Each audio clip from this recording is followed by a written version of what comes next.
প্রিয় শিক্ষার্থী, 59 সেকেন্ডের রান্না শেখানোর অনুষ্ঠানে আপনাদের সবাইকে ওয়েলকাম। আমার আজকের রেসিপি পোড়ামন 3।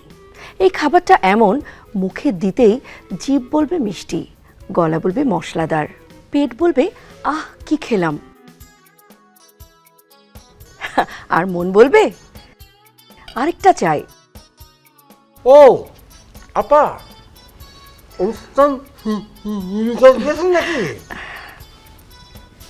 মিষ্টিটা অনেক ভালো মিষ্টি, চালিয়ে যান। আমাদের হাতে খুবই অল্প সময়, মাত্র 59 সেকেন্ড। আমি দেখাতে পারবো না, আপনারা শুনে শুনে শিখে নিন। প্রথম ধাপে আমরা চিকেন এবং পনিরকে একসাথে কষিয়ে নিন, যেন ওরা প্রেমে পড়ে যায়। একটু মরিচ দিন, সম্পর্কের ঝাঁজটাও যেন থাকে। দ্বিতীয় ধাপে রসগোল্লা অল্প আগুনে সেঁকে নিন। যখনই পোড়া গন্ধ পাবেন, বুঝবেন মিষ্টি প্রেমের আগুনে পড়ছে।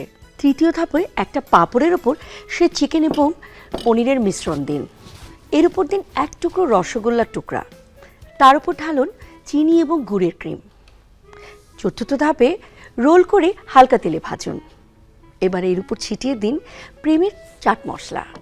এবার প্রেজেন্টেশন পর্ব। একটা পাতলা কাঠিতে 3টে রোল গেঁথে নিন। খাবার আগে জেনে নিন, খাবার পর আপনি প্রেমে পড়তে যাচ্ছেন।